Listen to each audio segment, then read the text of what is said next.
Shalom, party people, and welcome to the 12th C. It is December 4, 2022.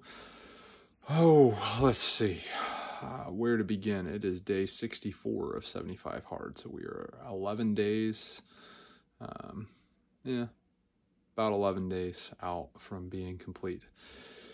I did 4 miles today in like 37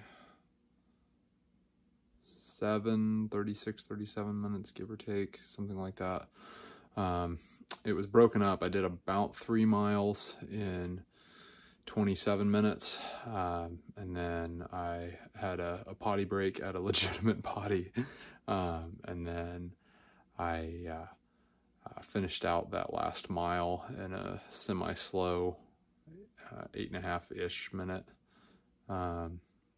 So maybe a little bit less than 34.5, 35, something like that. Anyway, didn't do it all in one go. I'm going to do 4 miles tomorrow, and I'm going to see if I can do it all in one go and get a legit time, see where I'm at on that. All in all, just trucking along, walking, stretching. I weighed 196.6 pounds at weigh-in this morning.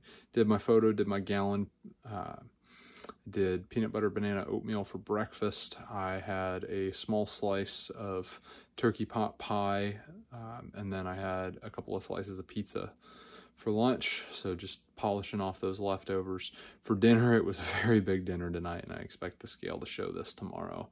But I had a deer egg and cheese sandwich that was kind of a grilled like a panini or whatever, with spinach and carrots and hummus, and a couple of no sugar added pretzels and some apple wedges. So I was very full, hung out at some lovely friends' homes, and just hung out, had a good time. Spent some time in prayer for some friends who just really need it. And I won't go into a ton of detail because it's their story to share, not mine, but it involves a child who is not well but is getting better, and they've just had a lot of ups and downs, and so we spent quite a bit of time in prayer this evening, and it was good. Just the body of the Messiah just being his body, and just what needed to happen. Just a lot of good conversation too, and hanging out and good food. I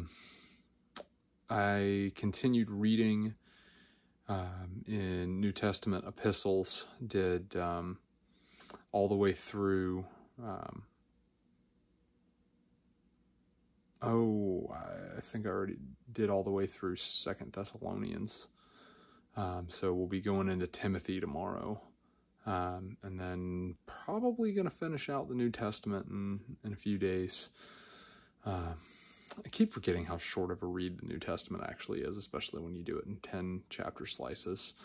Have not made a determination on where we're going to go again once completed that, but I'd like to get as close to book completion in 75 hard and not leave a whole lot hanging. Speaking of that, I have been working my way through resistance operating concepts. Like I said, I've got my hands on my copy, so I've been going through real slow and making notes. I'm, 10, 12, 14, 15 pages deep, and really just kind of going through the preface and the beginning of the first chapter, all the forewords and everything like that. But all in all, the purpose behind resistance operating concepts is that there is no resistance without resilience. And that if you are going to have your people resist or deter foreign invasion or being toppled from within, that you need them to be a relatively cohesive unit, that, it doesn't matter who they are, where they're from, anything like that, but we all kind of need to be on relatively the same page. It's something that this country is severely lacking. I think national discourse really does need to happen, so that way we can talk a lot of our problems out. I think that It's a shame that we've resorted to just demonizing the other side and moving on. I really believe that what is in our best interest is, and love them or hate them or whatever, but Joe Rogan actually sitting down and talking with people who you disagree with and just hearing them out. What do they have to say? I think that is going to do a whole lot more for this nation than anything else. But for us to get there, I think we as individuals need to become resilient on the micro scale. Part of this channel is conditioning and, making stronger people. It starts with this guy right here. I need to make myself a whole lot stronger, and not just physically stronger, but mentally, spiritually. Need to, make myself into the right position to where I can get my family stronger. And then neighborhood, subdivision, cities, state.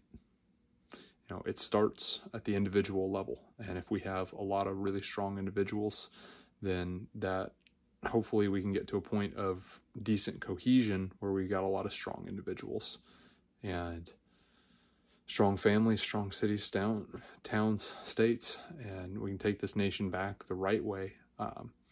Having a bloodless revolution where we are able to be resilient people. And even if we disagree on something, it doesn't matter. It's, hey, this is what this nation stands for, and we can work out petty differences. But all in all, we want to continue to have the life that has been built for us. And we don't want to be naive about how it was built. We want to learn from the mistakes of the past and continue to make things better. So there was a phrase I heard, and I may have said it before on this channel, but the only thing that I'm more afraid of, how do I phrase it better? It's the only thing that scares me more about putting body armor on is the fear that my son will one day have to in my stead. And I would much rather make this place a lot better for my children and my grandchildren and my great-grandchildren, and not make weak men because of good times, but make strong men who are ready to stand up and lead their families. And that's the nation that I want my kids to grow up in. That's the nation that I want my grandkids to grow up in. And I don't want to be lazy to where they will have to go do what maybe we should have done beforehand. And if we can avoid national civil war, if we can avoid national divorce, if we can avoid revolution and take this country back the right way by having strong people who are resilient, who are not reliant on handouts from other people, who are not reliant on politicians who just want to buy our votes, but actually able to self-sustain and move up, move on.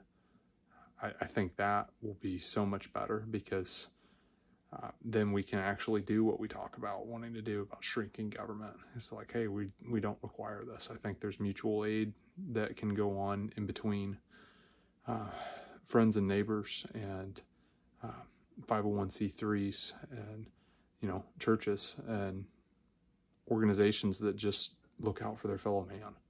I think a lot of that can reduce a lot of these problems, is that locals tend to know the problems of the local area instead of somebody 3,000 miles away. So that being said, go do hard things.